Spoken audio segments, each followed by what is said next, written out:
Well, the Angels lost another game. Their third straight to the Boston Red Sox. Because, you know, why? Who cares? Now, this is the first Angels baseball video I've done for the team this year. I've just been watching, and I've been debating, should I talk about this team? And, I just kind of want to talk about this team from the standpoint. The last thing I talked about this team, I think in regards to this team, was Artem Moreno and the whole, fact that he's not selling. That was the last video about the Angels I made, and I was disappointed. And oh boy, man. Oh boy. The Angels going into this series, man, they were, I'm like, okay, I'm somewhat liking what I'm seeing. You change some of the things that have been going on, boom. Maybe you go out there and you go win games. And as long as we take series wins, we'll take series wins. But right now, we're on the verge of losing this series. We had a chance to potentially split it, but now the split is out of the picture. So going into tomorrow's early morning game out here on the West Coast, 8 a.m. start time pretty much, the Angels are going to have to try to win a game tomorrow against the Boston Red Sox, or the Boston Red Sox, and just get a W and salvage whatever you have of this time you had in Boston. The first two games speak within itself. Mental mistakes and errors cost you that fucking game. It just cost you. The Friday game, those throwing errors by Rendon, the one fielding error by Rengifo. Those are costly mistakes. Because of it, that made the Red Sox win that game. Last night, Angels, yeah, they were being stupid in their own ways and things like that, but they had a lead. Then you put in Ryan Tepera, obviously blows the lead, but that's mostly morely due to the two catchers' interferences by Matt Thaiss. While I'm still wondering, why is he on this damn team? Why has he not been DFA'd yet? Well, that's right. The Angels don't like to hold their players accountable. They don't like to set the standard. They don't like to show these players that when you make a damn mistake, you're going to pay for it. Matt Thaiss should be gone as of this moment right now. But because the Angels front office and their entire organization is not maniacal, they are not aggressive, they are not so-called ruthless or cutthroat, they're going to give this guy, Matt Thaiss, a pass and say, you just had two catchers' interferences. It's all right. That won't happen again. When the guy, for a majority of the part of this season, when he's gotten the opportunity, has not done anything. He has sucked. He is like 0-4. I think Sam Blum said he's like 0 for 22. And that's dating all the way back to spring training. He's giving you nothing offensively. He cost you a game last night. Why is he still on the team? No clue. Next thing you know, I see this guy in the corner of my screen when I see one of the players walking out to the dugout. So, you have another mental mistake kill you that game. What do the Angels do on Sunday morning? Or what can the Angels do to top what they did the last few games? Look, I'll be honest about this game in terms of this game recap that I'm going to give you. In terms of the overall part of this game, this is probably the best looked Angels game in terms of this series I've seen. The Angels only made two critical mental mistakes. And then the freaking hitting, or the offense, was just utter dog shit. Other than that, there's nothing else I can freaking say. By far, this was probably their best defensive played game of the series. As well as the fact that they gave themselves an opportunity to win, but they just didn't. They just didn't take the bull by the horns and frickin' do it. Because it's always something with this team. If the pitching is good, well, then the hitting sucks on the other end. If the pitching sucks, then the hitting's freaking good. If the hitting good, then the pitching and the defense absolutely reeks. It's always a non-constant or non-consistent thing with this team. And it's been like that for over the years. If they don't hit well, then the other side does really damn good. The defense and the pitching were good. But if they hit well, then the pitching and the defense just go to absolute dog crap. And it's like they can't get a guy out to save their lives. It's been like this for years. And I hate it, man. I hate it. I'm not even going to be screaming at the top of my freaking lungs for this game. Now, if I was doing a game recap for last night's game, which I couldn't because I was working the Dodgers game, because I work for the Dodgers Foundation, but I'm an Angels fan at heart. The thing is, I can't really say anything. This is just, oh man, this is not good. The Angels are not in a good spot. You're gonna get swept by a Boston team that, all in all, was getting their butts kicked by the Tampa Bay Rays, who, within the first 2 games, I believe, were getting, which, let me check the score of that game right now.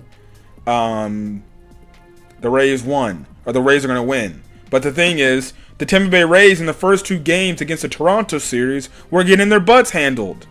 Now, they are freaking handling the Blue Jays right now in the bottom of the 8th. It's 7-1. But you get what I'm saying. The Rays came in there and handled their rival, AL East rival, with ease. The Angels, they just get in their own way. They make too many mistakes. And winnable games that they have in the grass, they just throw it away like it's pretty much garbage. And then you have the coaching staff that doesn't really give a shit. You have the players that don't give a shit. It's kind of the whole lackadaisical thing, how it's been in this Mike Trout era of baseball. The Angels have just grown accustomed to playing losing baseball. They've just grown accustomed to it. And even Mike Trout. And I love Mike Trout. He's my favorite player of all time in terms of somebody that put on an Angels uniform. And I really do like the guy. I really do.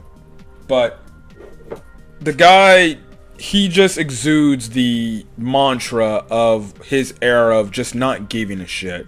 When he was younger, yes, he gave us stuff. But the more this team stacked on losing seasons after 2014, you just can easily tell that Mike Trout does not care. Like, the guy, props to him getting off on this whole venture, which definitely could be a post-career thing for him in terms of this golf course thing.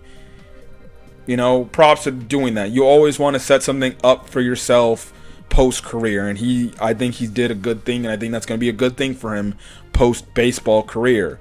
But he's got used and adjusted to all these losing seasons. He doesn't give a crap anymore. Mike Trout today was awful. He had an awful game. He's actually been having pretty bad games as of late. But this game, by far, was probably his worst one. He was swinging at pitches, and Gubaza made a good point on the broadcast where he's like, yeah, Mike Trout was swinging at pitches that are just uncharacterized. How can I say this? I don't know. It wasn't like what we would typically see Mike Trout do. AKA, he was swinging at Whitlock's, and he was swinging at Whitlock's slider 2 times that were like way out of the zone. And then he struck out in the 9th inning to Brazier, throwing him the same slider. And the worst part is he gave him the same exact pitch he laid off the pitch before. And then he does a half-hearted swing, and he realizes it. And then obviously the camera pans on him, and you can easily tell like he's just like, fuck. He swung at that pitch 3 times and struck out of that pitch 3 times in this game. And it's like, dude, what are you swinging at, man? He had an awful game. Ohtani, hitting-wise, has been atrocious too. Yeah, honestly, I think Ohtani's been atrocious in terms of hitting this series. And this dates back to the first homestand. He really hasn't done anything since he hit that home run in Seattle, I believe, if I remember. But he hasn't really done anything. Since the homestand, Shohei Ohtani's offense has been atrocious. And again, I love Shohei Ohtani. His pitching side of thing, he's killing at the pitching side. Hitting-wise, it's not good. And if he wants to get paid that type of money, where people are saying this guy's a $500 million, $600 million player you got to sign in your ball club, well, he's got to show up on both sides of the ball. He's doing it on the pitching side. The pitching side, he's fine. He's been great. He's been ace material. The hitting has a little bit left to be desired. You know, he just hasn't put a lot of good at-bats this season right now. And that's not good. And your two superstar players, they're not doing what they need to do to help the team get out of this slump. You know? So that's kind of the thing there. But overall, I'll say this. Going into the stats of this game, what is it? Hold on. I'm trying to pull up the freaking stats of this game. I want to go to the pitching stats. You know, you had Detmers. He goes 6-1 innings pitched. He only gave up 6 hits, 2 runs, 2 earned runs, 1 walk, and 7 Ks. That's a solid outing by your starting pitching. By far the best outing the starting pitching or the starting rotation gave you in these 3 games of the series. Because Tyler Anderson sucked ass, and then you had Sandoval. He struggled early on in that game. And his defense didn't help him out, so he barely went more than 3 innings. So, but Detmers by far he had the best outing. He had the best outing out of the starting rotation. Ohtani could have a great outing too. And Detmers did what a starting pitcher's supposed to do. He went deep enough into a game. He went to the 7th inning, but he got taken out after he gave up a hit. But he went deep enough into a game. He gave you practically almost 7 innings, and he gave you a good chance to win. The only real mistake he made was Justin Turner hit a home run, and the ball was targeted pretty much in the location where it would be outside the zone. Justin Turner just hit the ball, put the bat on the barrel, and turned on that and just hit it over the Green Monster. Can't really do nothing about that. But after that, yeah, he had some testing moments, but he got the double play balls. And he got out of jams. He got out of innings. And without giving up any more damage. And you would think, oh, I did my job. I only gave up 2 runs. Can the offense help me out for once? The thing is, the offense, they didn't help out Reed Detmers or Andrew Wentz, who also pitched this game. Like they didn't. They had that opportunity in the 2nd inning. You know, they get 1 run aboard. Cool. You have a chance to get 2 runs. Maybe make this 2. And maybe the game shit is still going on and it's a tied game and we're going to extras right now. But no. For some odd reason, this was one of them 2 mistakes. For some odd reason, I don't know if this was on Brandon Drury. I don't know if this was on the coaching staff. I don't know. For some odd reason, Brandon Drury tries to steal second base with Logan O'Hoppe at the plate. And if you guys all know, Logan O'Hoppe has been a reliable player, even though he's a rookie, and he leads the team in RBIs. For some odd reason, for some odd reason, Brandon Drury tries to steal second base, and he easily gets thrown out. Like, it wasn't even close. He easily gets thrown out. And I'm just scratching my head. I'm like, why would Drury be trying to steal? You have your guy. The worst that could potentially have happened is this. Logan O'Hoppe either strikes out or he frickin' pops up. But if he walks, will you take it? And then you have Neto coming up. And hopefully you have Neto hitting a base hit. But I don't know if the coaches sent Drury because, oh, well, if somehow O'Hoppe frickin' gets a hit, you know, you're in scoring position. So maybe if it's a single, we can get 2 runs for the price of 1 and make it 3-0. I don't know. Now, on the broadcast, they made it seem like maybe it was a missed sign or something that Drew may have not seen, or maybe whatever. I don't know. Why Drewy even thought about stealing second base, I have no clue. And if the coaches did send him on a steal, what are you thinking? Drewy is not freaking the Flash, bro. He's not Sonic the Hedgehog. Like, he's one of the slower guys on the team. I understand. We have been asking for the team to go out there and play some small ball and steal some bases. But do it at the right time, and do it with your best guys that can steal a base. Brandon Drury is not a guy that can steal bases for you because he's too slow. So that was mistake number 1. Mistake number 2 in the game came when in the second opportunity where the Angels had a chance to score runs to potentially tie the game. Now, Phil Nevin, he just started substituting guys, pinch hitting guys. All right, I'm fine with the pinch hitting for Reinhefo for Taylor Ward. Cool, that's fine. You put Taylor Ward back out in the outfield. So that's fine. So you get 2 men on base, I believe 1 out. So that's kind of the thing is, I forgot, I think it was Ohapi. He pretty much, Ohapi, he pretty much flew out, or a line drive out, I'm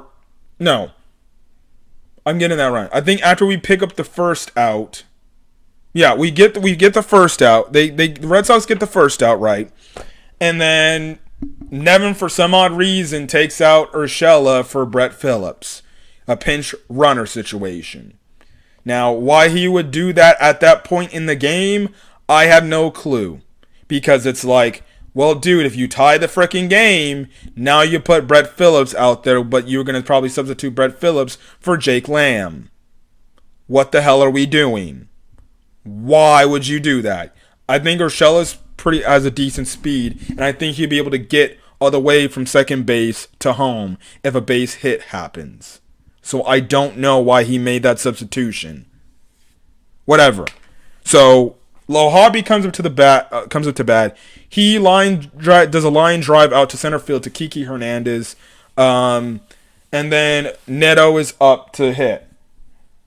And because Brett Phillips is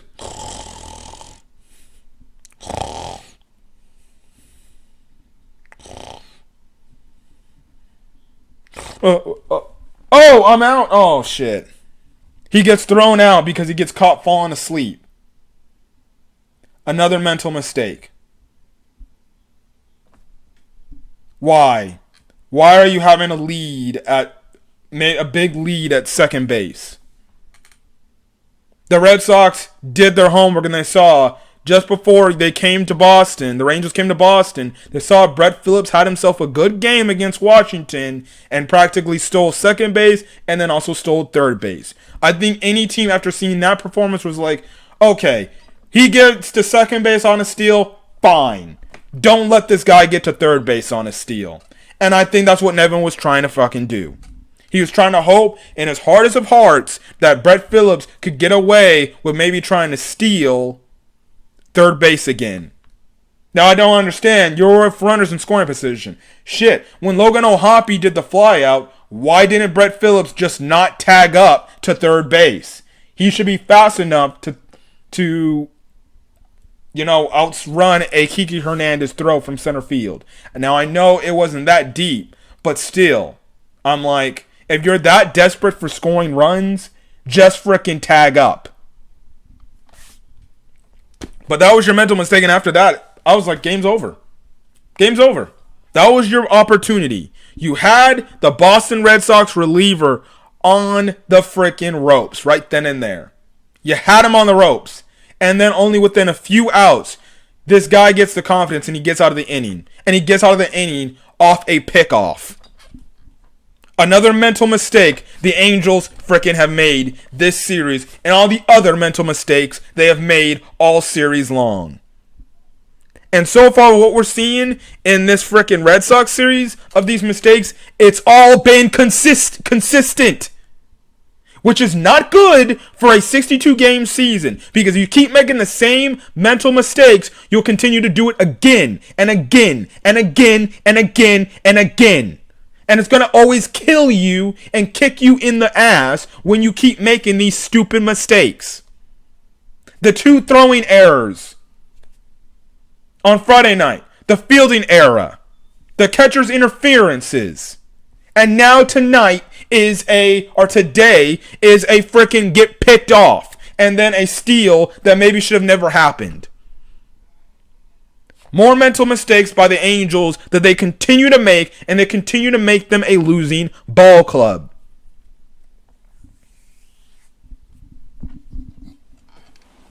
The offense just went cold.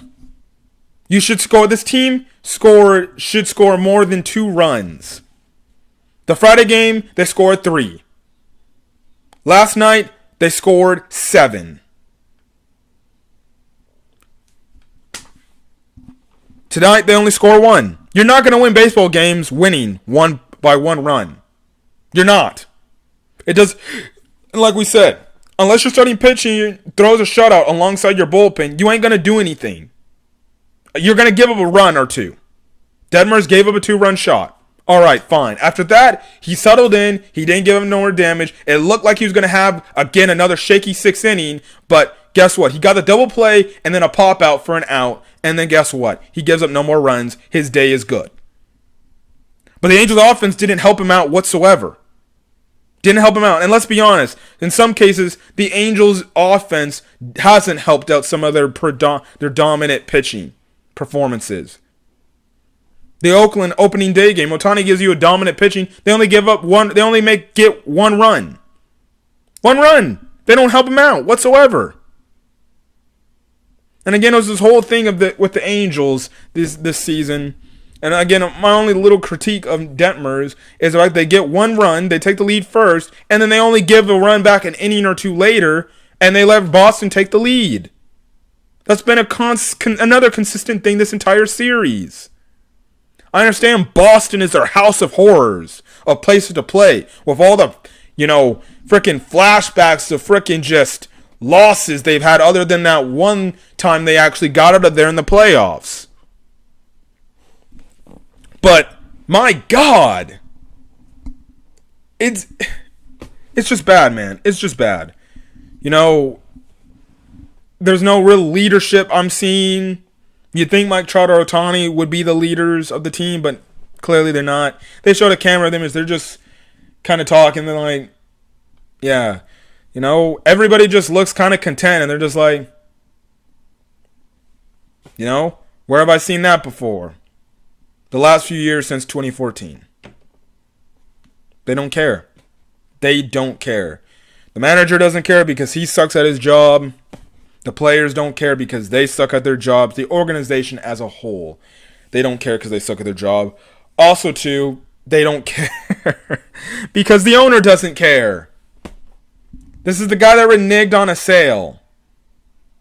And only a few days ago, I'm seeing the Washington Commanders, which is arguably one of the worst run organizations in the sport of football, finally get sold to another person. Shit. They might actually sell for more money because the guy is willing to drop down $7 billion on it. But because Artie Moreno didn't get his money or his price range he wanted to sell the Angels, he's not going to. He backed off and got cold feet. And he was like, "This is not what I expected. I thought teams would break the bank open for the Angels. We got Mike Trout and Shohei Ohtani. Nobody wants to break the bank open? No, because." They see what the Angels are worth the price, which is $2.5 billion or $2.5 million, I believe. Unless, correct me if I'm wrong. And maybe the potential buyers were like only offering money around that range. If not, the highest would probably was like, well, I'll pay $3 million for it. Anything higher than that? No, I'm not going to do that. So. It's just bad, man. It's just bad. There's nothing really else I can say about this team right now. They're just playing bad baseball. It's just bad baseball. This team equally should have a positive winning record, and they should be, right now, probably first place in the AL West. And mind you, they're doing this with the AL West in flux. The Seattle Mariners have been garbage for a majority part of their season outside of playing these bad teams. The frickin' Houston Astros, they have been bad. Or they've kind of been a mid-baseball team, to be honest. Texas, they've been by far the best team in the division, but even in some cases, you can say, well, I don't think I'm worried about Texas in the grand scheme of things anyways. And then obviously Oakland is mid to begin with. Or not even mid. They just suck. And the Angels are not taking advantages of the opportunities of a bad AL West. If they did that, they would have a pretty substantial lead. Again, good teams, good baseball teams are just good teams in sports in general. They beat the teams that they should beat. Boston is not a good team. They're not a good team. They barely can hit the ball. Their pitching isn't that good. I just made the mention. Like, what's his face? What is it? Whitlock. His pitching, his ERA going into this game was over 4. And the Angels offense made this guy go out there and look like he's a Cy Young Award winner. Mike Trout swinging at freaking slider pitchers out of the zone, whiffing on them like really bad. Like they were bad. Like just bad. Offense not coming through when it needs to come through. You know, not doing anything. Really not doing anything. Only one on offense, which funny enough has been doing something, is probably Rendon. He's been the one consistent player this series that has actually did anything on offense. But everyone else hasn't done really much of anything. Not really. So, listen. Ohtani's on the bump tomorrow. You can salvage this Boston Red Sox series by not getting swept. That's the best thing you can do. Now, don't get swept. You get the series win. Or you don't get the series win. You get one game in Boston and you move on, and hopefully, God help me, you at least get maybe a game or two in New York. But right now, the way it's looking, it's going to be a freaking 0-4 road trip where you won't win a damn game at all, and you'll go back to the Anaheim at the Big A, going up against Kansas City after an 0-4 road trip, not winning a potential game. Because let me remind you guys of who are the people who are going up to pitch against frickin' New York. Canning's going in one of the games. Suarez is actually starting the first game against it. Suarez, and he's been atrocious this series. You have Suarez going in one game against New York. Then you got Griffin Canning, who had a solid outing, I believe, against Washington, but only to turn around and have your next start be against frickin' a contending team in New York. Well then shit, that you turn up the dial 100. And then you got Patrick Sandoval going in the last game against New York, hopefully trying to have a better outing than he did in Boston. This team could easily get swept. Easily get swept by New York. And they can easily get swept tomorrow, even with Ohtani on the dish. Ohtani can do what he can do, and he can go and do what Reed Detmers did. Only maybe give up a run or two, but after that, boom. The Red Sox eventually will score some runs, and they'll take the lead if the Angels offense get a lead first, and then the Red Sox will come from behind and win the damn game, probably. That's how it's been this entire series. And the problem is, the problem is the fact that the offense doesn't wake up when we need it to wake up. The same thing happened on Friday. They should have scored a lot more runs than what they should have because they went 1-15 with runners in scoring position that game. They should have blew the damn Red Sox out. Even with the errors that they made. They had won that game and they had brought some of those runners in scoring position home. Guess what? You may overlook the frickin' Rendon and Rengifo errors if they win that game. You just say they can't make those mistakes. Yesterday's game, it was the two catchers' interferences. You score the run, and lo and behold, I actually might have believed they actually might have gotten out of the frickin' situation. They would have won that game. But the Angels get in the way of themselves, and they consistently hurt themselves. Absolute joke. Absolute joke of a franchise. I understand I see Angel fans on Twitter calling for Nevin's head. I don't know, man. I don't know. Is this road trip going to be what it is to get him fired? Because we saw the Angels were desperate enough to freaking call up Zach Neto, because I'm guessing of the defensive blunders in game 1 of this series. I don't know. Will Perry do what he did and freaking fire freaking Nevin like he did Joe Madden after a losing streak like that? Will he fire Nevin after a road trip where they'll probably go, if they lose all games on this road trip, so if they lose tomorrow, they'll be 0-4, then 3 games, they'll be 0-7, going back home.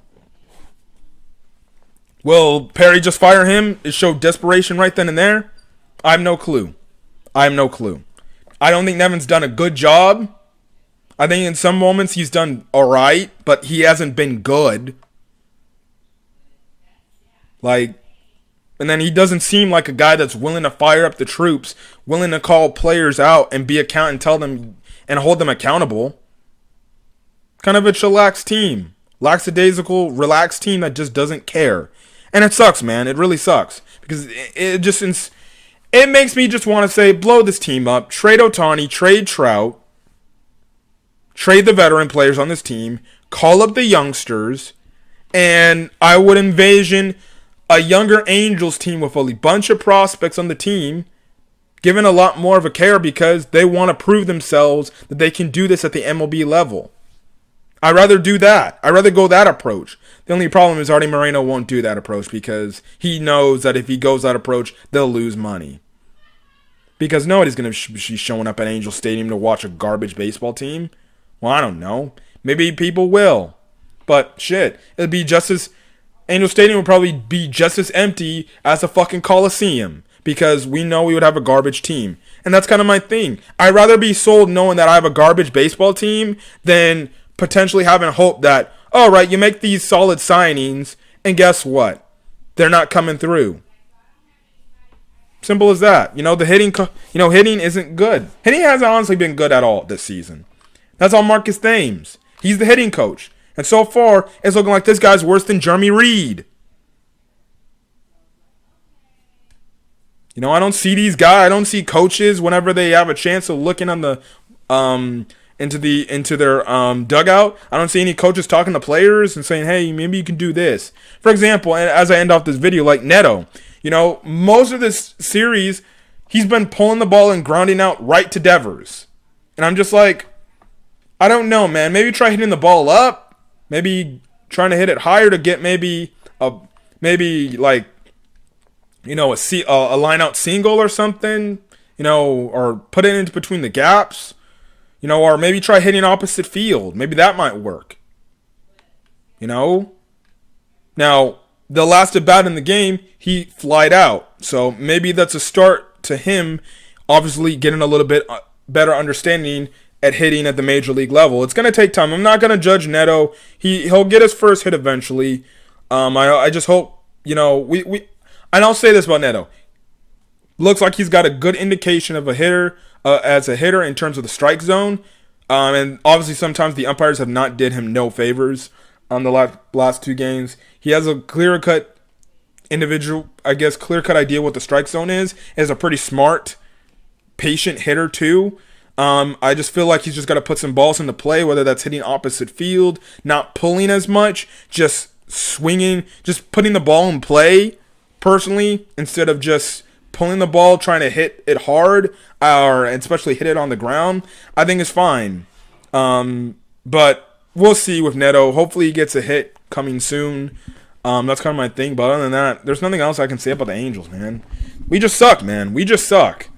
And the only thing I can hope for is we just don't get swept tomorrow. Because if you get swept against the Boston Red Sox, who aren't a good baseball team, we're going to get butt effed against the New York Yankees.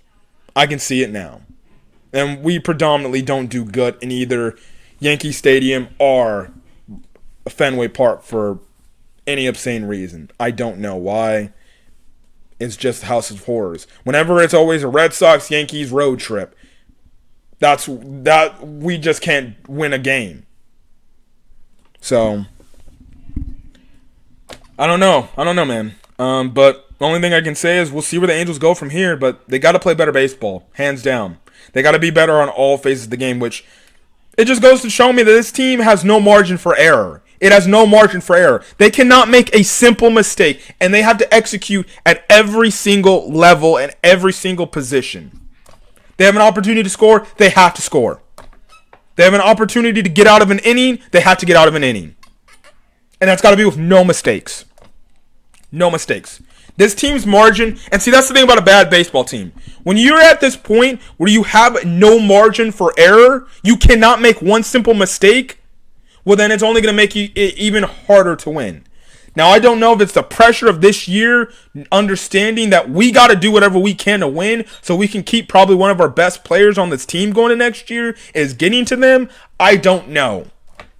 And that's why I say if this team has a failure of a season this year, blow it up. Blow it up. If Perry somehow keeps his job next year, I say this. You convince Artie and say, listen, dude, this is not going in the right direction.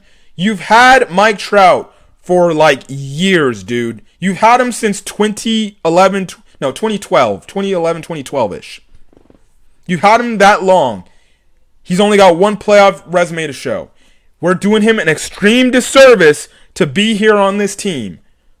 I think it's best we move in a new direction and we start a new era of Angels baseball. Hopefully that takes us in a brighter pasture. Honestly, I think it's time the Angels, if we have another failure of a season, just blow it up. Just start the rebuild. But they won't do that because Artie won't do it if he won't sell. That's kind of the thing there, but that's it. Anyways, the Angels lose another game, 2-1. That's kind of the thing. If you're wondering if I'll do an Angels recap for tomorrow's game and the series finale against the Red Sox, I will. It will probably be late at night because I got to work long hours at Dodger Stadium for the foundation. And I'll give my thoughts, my post-game thoughts about that probably late at night. So, yeah. But anyways, I'm going to catch you guys in the next video. Till then, I will see you guys in the next video. I will see you then. I know I haven't done a lot of, in terms of the overall of the sports channel, I know I haven't done a lot of stuff, but yeah, I know NBA playoffs are going on. I've been kind of lazy with that, yada, yada, yada. But anyways, I'm going to get out of here. Catch you guys in the next video. Till then, guys, stay safe out there and have a great rest of your evening or day or whenever you're on this video. Peace. Okay, last thing. I just went on Twitter, and Nevin did say that he was the guy that sent Drury to steal second. Why? This is look. This is all I'm gonna say is this: if this season is a failed season, expect Nevin to get fired mid-season, just like Joe Madden last year. Expect him to get fired mid-season. Now I feel like if he gets fired, that probably will be the end of Perry too. But I feel like if Perry can convince Artie maybe retain him, you'll fire Phil Nevin. And it'll happen probably sometime mid-season. That's all I'm going to say. But, that's just an asinine. That's just a stupid decision. You have 2 men on base, 2 outs, best hitter, or the hitter, well, I want to say the best hitter, but the hitters that got you the most RBIs on the plate. And you're just like, go try to steal second, Drewy. Do you know how fast your players are? And then 2, how much confidence that show you don't have in Ohapi to come through after everything he's done so far early on in this season? Like what? Whatever. All right. I'm done. Seriously, for reals. See you guys tomorrow for Angels baseball recap. Peace.